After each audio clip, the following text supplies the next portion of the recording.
অশান্ত বাংলাদেশ, লাগাতার সেখানে হিন্দুদের উপরে আক্রমণের অভিযোগ উঠছে। এই পরিস্থিতিতে পশ্চিমবঙ্গে প্রতিবাদের সরব বিরোধী দলনেতা শুভেন্দু অধিকারী। আর এবার বাংলাদেশ ইস্যুতে বিজেপি তথা কেন্দ্রকে একহাত নিলেন তৃণমূল নেতা দেবাংশু ভট্টাচার্য। 2024 সালের 5ই অগস্টের পর যেভাবে বাংলাদেশে অস্থিরতা তৈরি হয়েছে তার রেশ এখনো কাটেনি। দিন যত গড়িয়েছে বাংলাদেশের হিন্দু সংখ্যালঘুদের উপর অত্যাচার আরও বেড়েছে। তার প্রেক্ষিতে সীমান্তের এপারে পশ্চিমবঙ্গের মানুষ প্রতিবাদ দেখিয়েছে। আর এবার সেই প্রসঙ্গে তৃণমূল নেতা দেবাংশু ভট্টাচার্য বলেন, এই নিয়ে মুখ্যমন্ত্রী মমতা বন্দ্যোপাধ্যায় শান্তি বাহিনী পাঠানোর কথা বলেছেন, কিন্তু সেই বিষয়ে নির্দিষ্ট পদক্ষেপ গ্রহণ করা হয়নি বলেই দাবি শুভেন্দুর। তার অভিযোগ, বাংলাদেশে হিন্দুদের উপরে আক্রমণ ও নির্যাতনের ছবি দেখিয়ে পশ্চিমবঙ্গে ভোটে ফায়দা তোলার চেষ্টা করছে বিজেপি।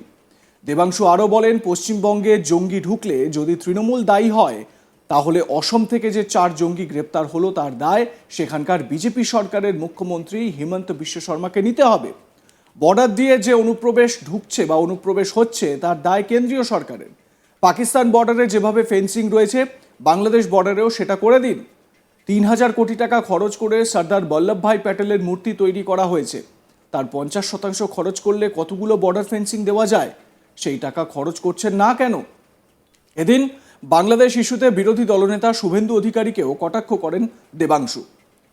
তৃণমূল নেতা দেবাংশু ভট্টাচার্য এ বিষয়ে কি বলেছেন শোনাবো তার বক্তব্য। নিয়ে বলতে গেলে দেখুন, দেখার দায়িত্ব তো বিএসএফ। এই রোজ টিভিতে খবর দেখাচ্ছে অনুপ্রবেশ, এই জঙ্গি ধরা পড়লো, এগুলো দেখার দায়িত্ব কার? ঠিক আছে, আমার বর্ডার সামলানোর দায়িত্বে বিএসএফ। সেই বিএসএফ এর মন্ত্রীর নাম হচ্ছে অমিত শাহ।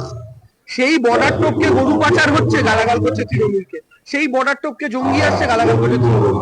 যদি পশ্চিমবঙ্গে জঙ্গি ঢুকছে তৃণমূলের দায় হয়, তাহলে আসাম থেকে যে 4 জন জঙ্গি অ্যারেস্ট হলো তার দায় কি বিজেপি সরকারের হেমন্ত বিশ্ব শর্মা? সেটা তো নিতে হবে তাদেরকে। এগুলো বলে কোনো লাভ নেই। যার দায়িত্ব সে নিজে যদি পালন করতে না পারে, বর্ডার দিয়ে, আমি আবার বলছি, বর্ডার পেরিয়ে যে অনুপ্রবেশ হচ্ছে তার দায় কেন্দ্রের সরকারের। কে বাধা দিয়েছে তাদেরকে বর্ডারে ফেন্সিং দিতে? পাকিস্তানের বর্ডারে যে ফেন্সিং আছে বাংলাদেশ বর্ডারও করে দিন। কারণ এই মুহূর্তে বাংলাদেশের যা অবস্থা, তাতে আমরা বুঝতে পারছি না আমাদের বন্ধু সরকার শত্রু সরকার কারা কন্টিনিউ করবে ভবিষ্যতে। আমাদের তো বর্ডারটা সিকিউর করতে হবে, এটাই দায়িত্ব কার? আপনি 3000 কোটি খরচ করে বল্লভভাই প্যাটেলের মূর্তি করছে গুজরাটে, আর সেই 3000 কোটির 50% দিলে কতগুলো বর্ডার আমাদের ফেন্সিং দেওয়া হয়ে যায়? সেই টাকা খরচ করছেন না কেন? ইচ্ছা করে চালু করে রেখেছেন। বাংলাদেশে আজকে সংখ্যালঘু হিন্দুদের উপর অত্যাচার হচ্ছে, সেই নিয়ে কেন্দ্রীয় সরকারের কোনো স্ট্যান্ড নেই। কিন্তু শুভেন্দু এই বাংলায় উল্টানো আসলের মতো লাফাচ্ছে কেন? মোদিজি চুপচাপ বসে থাকবে, ওখানে অত্যাচার হবে, আর সেই অত্যাচার দেখিয়ে বাংলায় ভাবছে হিন্দু হিন্দু ভাই ভাই করে ভোট কামাবে। তার মানে এগুলো ইচ্ছাকৃত ভাবে চলছে। মমতা বন্দ্যোপাধ্যায় বললেন বাংলাদেশে পিস কিপিং ফোর্স পাঠানোর কথা। পিস কিপিং ফোর্স পাঠানোর নিয়ম হচ্ছে যে সিকিউরিটি কাউন্সিলে লেটার করতে হবে ভারতকে। করেছে? করেনি। অর্থাৎ নরেন্দ্র মোদী চুপচাপ বসে আছেন, আর তার রাজনৈতিক দল বাংলার মাটিতে লাফাচ্ছে। এটার কারণটা কি? ক্ষমতা তো স্টেট গভর্নমেন্টের হাতে নেই, পররাষ্ট্রনীতি কেন্দ্রের হাতে। কেন্দ্র কি করছে?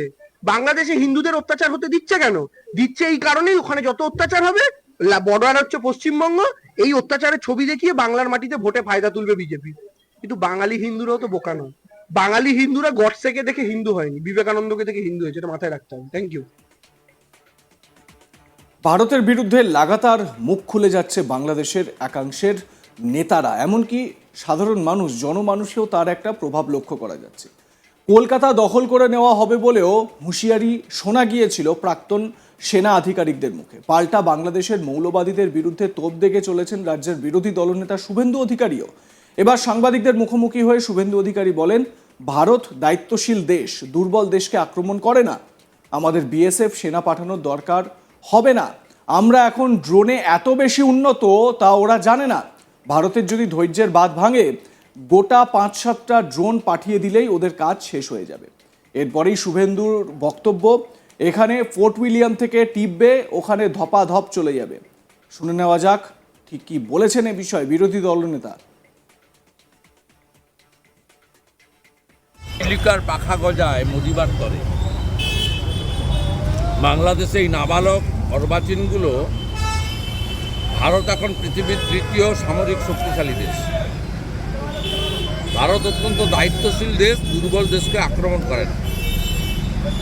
এরা জানে না যে আমাদের সেনা বিএসএফ পাঠানোর দরকার হবে না।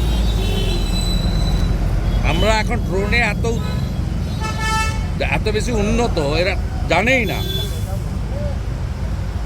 যে ভারতবর্ষ ধৈর্যের বাঁধ ভাঙে, গোটা 5-7 ড্রোন পাঠিয়ে দিলেই ওদের কাজ শেষ হয়ে যাবে।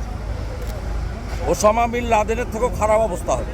ইউনিসেফ আমি বলছি, এরা জানে না আমাদের ওই বালুরঘাট সীমান্তে কটা ট্যাঙ্ক নিয়ে এসে খড়গাদা দিয়ে সাজিয়েছে। আমাদের ট্যাঙ্ক লাগে না, এখন ট্যাঙ্ক দিয়ে যুদ্ধ হয় না। ওরা 60-70 সালে আছে, এখন ট্যাঙ্কে যুদ্ধ হয় না, বন্দুকে যুদ্ধ হয় না, ম্যান পাওয়ার লাগে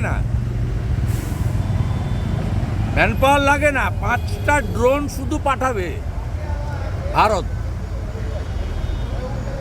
এরা এখনো ভারতের তাকত সম্পর্কে জানে না। ওখানকার এই মূর্খগুলো, অশিক্ষিতগুলো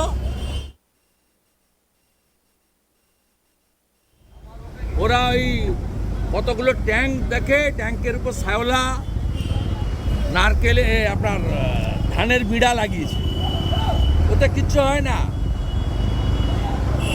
এখানে ফোর্ট উইলিয়াম থেকে টিপবে আর ওখানে ধপাধপ চলে যাবে। বিরোধী দলনেতার বক্তব্য আপনাদের শোনালাম, কিন্তু তৃণমূল কংগ্রেসের তরফ থেকে বারবার করে বিএসএফকেই দায়ী করা হচ্ছে, কারণ যেভাবে অনুপ্রবেশ হচ্ছে তার দায় বিএসএফের। আপনারা শুধুমাত্র এই যে দেবাংশু ভট্টাচার্য কথা বলছেন তেমনটা নয়, এর আগেও অভিষেক বন্দ্যোপাধ্যায়, মুখ্যমন্ত্রী মমতা বন্দ্যোপাধ্যায় দুজনেই মানে তৃণমূল কংগ্রেসের শীর্ষস্থানীয় একদম শীর্ষ 2 নেত্রী তারা পর্যন্ত বিএসএফকে দায়ী করেছেন। ফিরহাদ হাকিম তিনি কয়েকদিন আগেই কলকাতা কর্পোরেশনে সাংবাদিকদের মুখোমুখি হয়ে বলেছিলেন যে এখানে বিএসএফ লোক ঢুকিয়ে দিচ্ছে, যার জেরে কি হচ্ছে, বাংলায় খাগড়াগড় হচ্ছে, জিহাদিদের অনুপ্রবেশ বা জঙ্গিদের অনুপ্রবেশ ঘটছে। এই ধরনের অভিযোগ বিএসএফের বিরুদ্ধে করতে শোনা গিয়েছিল। যদিও এর নেপথ্যে কেন্দ্রের রাজনীতি রয়েছে বলে সরব মমতা বন্দ্যোপাধ্যায় দ্ব্যর্থহীন ভাষায় এটা উল্লেখ করেছেন যে রাজ্যকে অশান্ত করতেই কেন্দ্রের এটা ব্লুপ্রিন্ট কিভাবে অনুপ্রবেশ ঘটানো যায়, এবং তার জন্য বিএসএফকে কাজে লাগানো হচ্ছে। বিএসএফ কেন অনুপ্রবেশ রুখতে পারছে না, কেন বিএসএফ যথাযথ অ্যাকশন নিতে পারছে না, এটা তো বিএসএফের দেখার কথা।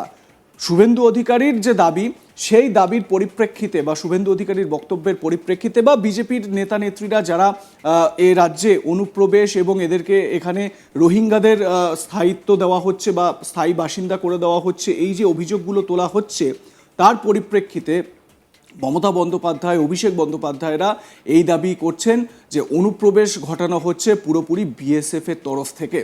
আপনাদের এ বিষয়ে মত কি জানাতে ভুলবেন না। লাইক, কমেন্ট, শেয়ার করুন। দেখতে থাকুন আজ তাক বাংলা। আমাদের হোয়াটসঅ্যাপ চ্যানেল ফলো করুন এবং সাবস্ক্রাইব করুন ইউটিউব চ্যানেলটি।